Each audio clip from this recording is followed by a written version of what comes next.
So you might all have heard about a certain remastered trilogy called GTA Definitive Edition coming out, and let's just say that there's been cleaner releases. Let's talk about the reviews right now.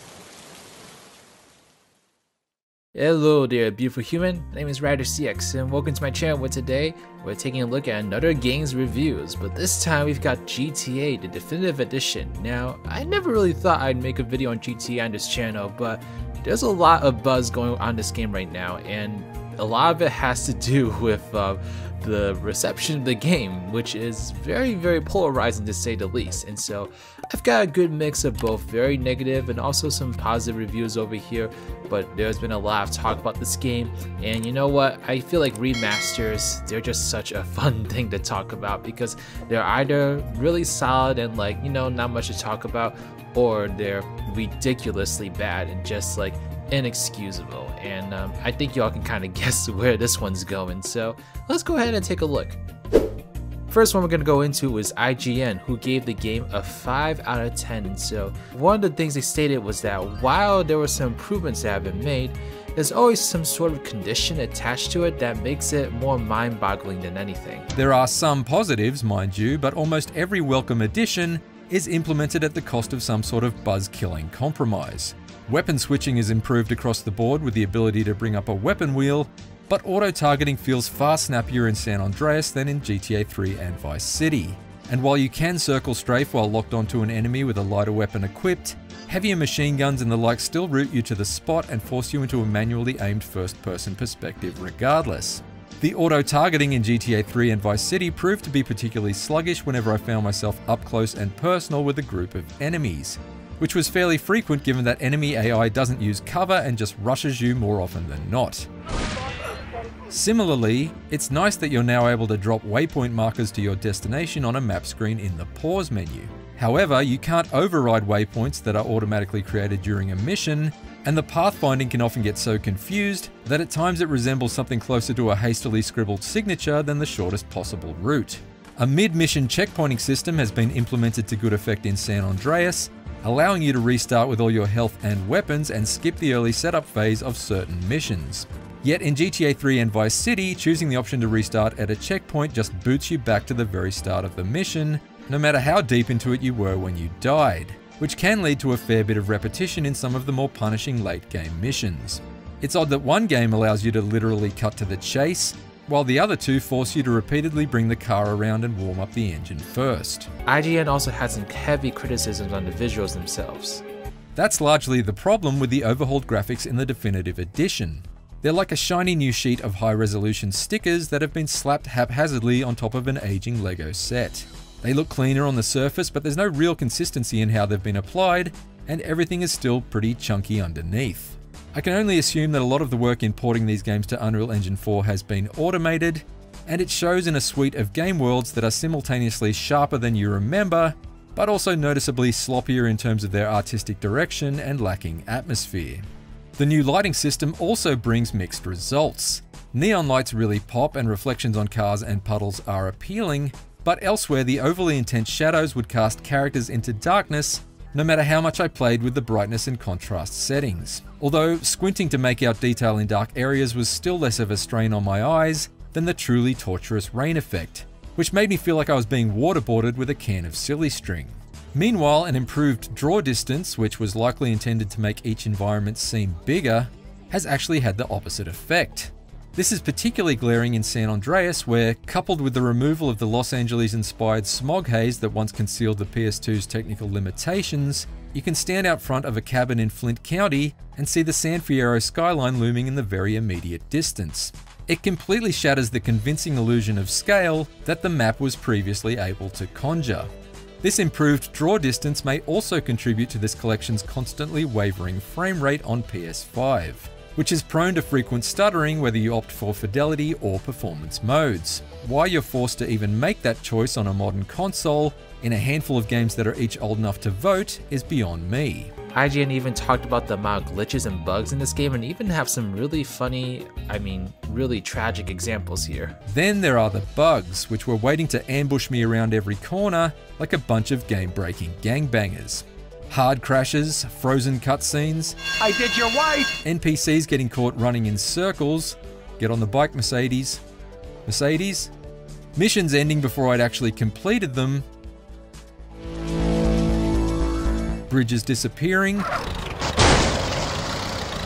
invisible obstacles, building exteriors failing to load,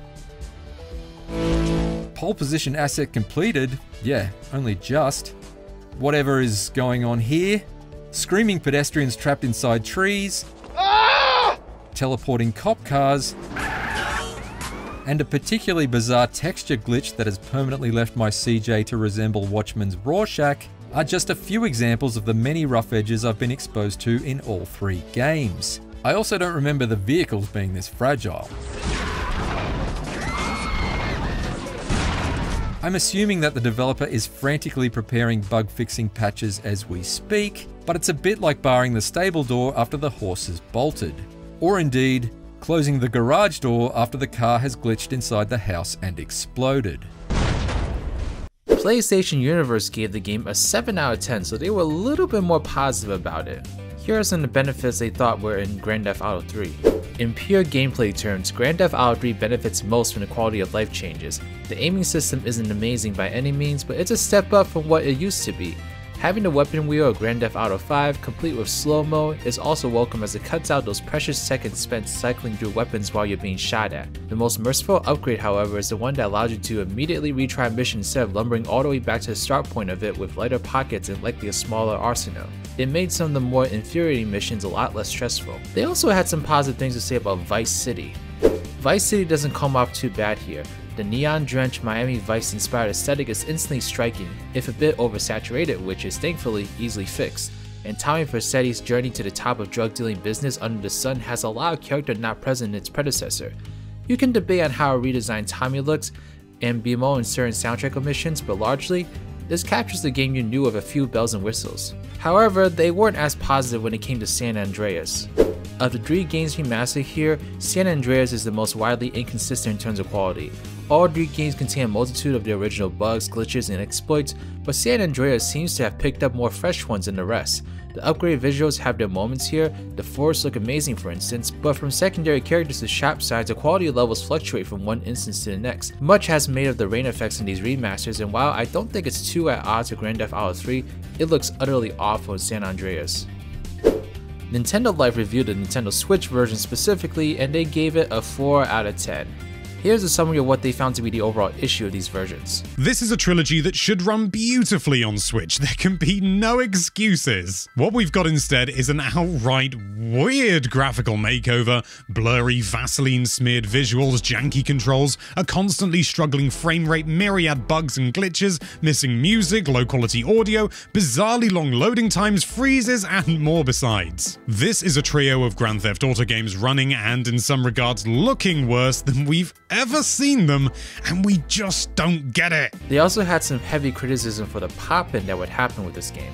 This port of a game from 2001 suffers from constant and serious pop-in, with buildings and bushes and passers-by magically appearing all around you as you maneuver through the city streets. Worse than this, however, are the other vehicles which tend to materialize right in front of you, giving you virtually no time to avoid them, a problem that directly affects the traversal of open world here, and one that drains almost all the fun out of driving, something which, unsurprisingly, you tend to do quite a lot of in a game called Grand Theft Auto. They also weren't that crazy about the controls of the game. It's a really odd feeling. We've spent so much time with these games that we just expect to enjoy them, but unless you've got some seriously low expectations, that's pretty much impossible to do here. In combat, and again this is across all 3 games, the stuttering frame rate persists, making for some woefully inept scraps. Gunfights are a mess for the most part, vehicular showdowns suck, and they're all further hindered by controls that just don't feel great. There's gyro support and HD rumble included, which is something, we suppose, but it doesn't help as shooting just feels basic, clumsy, and sticky. Animations are janky, and the blurred Vaseline visuals make deciphering where your shots are landing an absolute bloody chore. Hey Poor Player gave the game a 4 out of 5, so they actually thought the remaster was very good. They went on to praise some of the improvements in GTA 3. One welcome relief is how the mini radar on the bottom left of screen now features a GPS system to guide you down the right road to your destination. Given that Liberty City has several bridges and docklands with multiple levels to navigate, this makes things much easier. This GPS system is included in San Andreas and Vice City as well, and it's particularly handy in navigating the twisty, turning elevated highways of Los Santos. Another improvement I noticed was that progress is auto-saved at the start of every mission. In the original release, if you failed a mission, you find yourself back at a nearby hospital or police station with all your weapons gone, making it a slog to retry failed jobs. Now if you fail a mission, you're offered a chance to simply restart it with the gear you had intact. This is definitely a godsend if you're looking to relax back into GTA 3. Fortunately, the auto-saving features included in Vice City and San Andreas too, and definitely makes things more streamlined. They also had a lot of positive things to say about the visuals of Vice City. Vice City is arguably the sparkliest jewel in the remastered trilogy's crown. The bright colors of the city really pop and look incredibly sharp while still honoring the visual style of the original game. When driving along the beachfront at night, I was really wowed by just how great the neon hotel signage look. Vice City also seems to suffer from the fewest visual glitches and oddities. I seldom noticed any. Switching gears, we're now going with CGM, who gave the game a 2 out of 10, the lowest score I could find for this game so far. What's really interesting about this review though is that they seem to be criticizing the games themselves rather than the remaster's qualities and such, and so here's what they thought about GTA 3. The longer I played GTA 3, the more I was frustrated. I was completing a particular mission where I had to force a truck off the road and kill the driver because he had not been paying the protection money owed to Claude's mafia boss. I grabbed a Hummer, the in-game equivalent anyways, and went after the truck. After ramming into it multiple times, my car started to catch fire and eventually exploded, killing me, leaving the truck unharmed and making me restart the mission. I shut the game off at that point because it wasn't fun. I was not enjoying myself, and I've always felt that if I was not enjoying the game, I would stop playing it. So I did. They didn't have much more positive stuff to say about Vice City. Vice City is just more the same as its predecessor. Missions that are one-dimensional, uninteresting characters, samey controls, and a forgettable story that never pulled me in. I never felt like I was invested in the characters or the story, which is a shame because Tommy could have been a very likable character. I need to have a likable character to project parts of me into the game, and I didn't get that here. I always felt like there was no hesitation or contemplation in his choices. It was very much a go here, kill/talk this person type of game, and then do it all over again. The only real positive thing they had to say about the 3 games was just the soundtrack of Vice City. As I said earlier, there is one redeeming quality to this collection, and it's the soundtrack in Vice City. I have absolutely no idea why Rockstar decided to release this collection. They say it's because of the 20-year anniversary of the release of GTA 3, and how that changed the shape of the series forever. I can understand that, but is this how they honor it? By releasing a collection of games that have aged about as well as a glass of milk left on the countertop? I'm sure GTA fans are gonna have fun with that one. But I have one more review here, and it comes from Gaming Ball, who gave the game a 6 out of 10, so they're pretty much in the middle, I guess, in terms of reviews. They made it clear that these were still very fun games on its baseline, and that if you're looking to at least play these games for the first time, you will have something to find here. That's not to say the 3 remasters on offer here have nothing going for them whatsoever. On a fundamental level, these games remain a blast to play. That should come as no surprise, seeing as GTA 3, Vice City, and San Andreas are, to this day, among the best games ever made, and going back to them in any form is bound to be enjoyable. Of the trio, GTA 3 in particular, and Vice City to some extent, do show their age in terms of game design, and can feel a bit too quaint by modern standards, especially when compared to what the series itself has accomplished in the years since then. But for those who have a hankering to revisit these games, or perhaps to experience them for the first time, there's plenty of fun to be had here. No amount of disappointing remastering can take away from the inherent qualities of these games. San Andreas especially is an absolute masterpiece. Gaming Ball were a lot more mixed on the visuals, as they had some things that they really liked, but there were also some other things that they were not a big fan of. Visually, GTA 3, Vice City, and San Andreas remasters look really good, for the most part, thanks to an excellent new lighting system and a general sharpening up of environments and assets. Things look significantly crisper and much more detailed, and the lack of the omnipresent fog that games on the PS2 had to resort to cope with hardware constraints means that these renditions of Liberty City, Vice City, and San Andreas can be genuinely excellent to look at every now and then. But even where visuals are concerned, things are not perfect. Character models tend to look plasticky and unnaturally shiny. Distant objects tend to flicker and shimmer erratically. And when it rains in either of the three games, it's practically impossible to see anything in front of you, which is a particularly weird issue that should have been caught by the developers before launch. There's plenty of glitches here as well, from issues with hit detection and the geometry to weird animations to cutscenes fading to black while characters are still speaking and more. And sure, a lot of these glitches existed in the original releases as well, but isn't the whole point of a remaster to iron out the rough edges of old games and polish up the experience as much as possible? The fact that GTA the Trilogy the Definitive Edition doesn't do that is a little disappointing. They also thought the quality of life changes were a bit hit and miss. Some things were really good and others were not as great.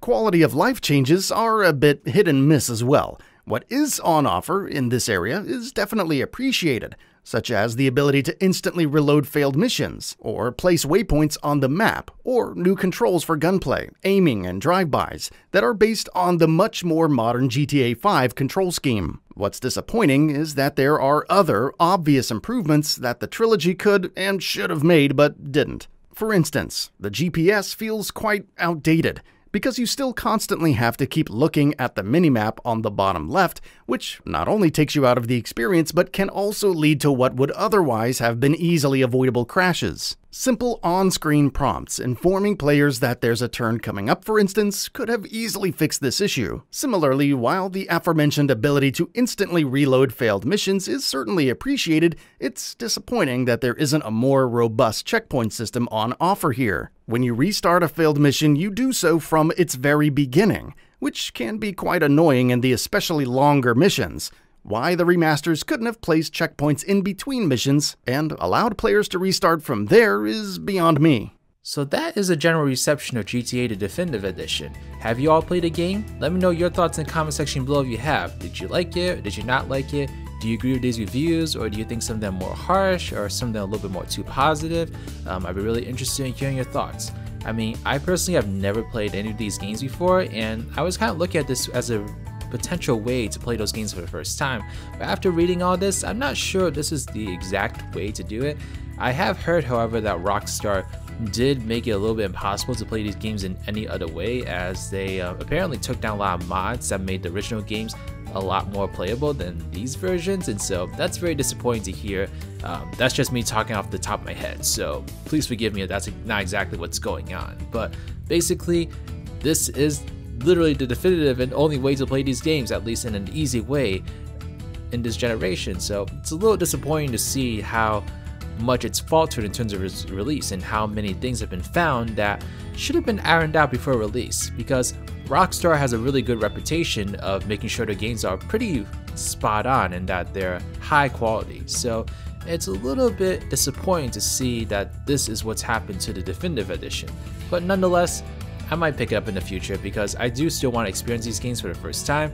It just might not be what I expected, I guess. But yeah, let me know your thoughts, and yeah, thank you all so much. Alright, this is Riders, riding out.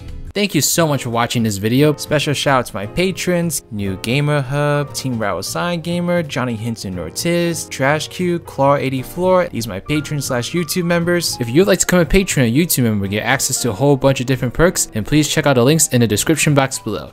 But alright, this is Riders, riding out.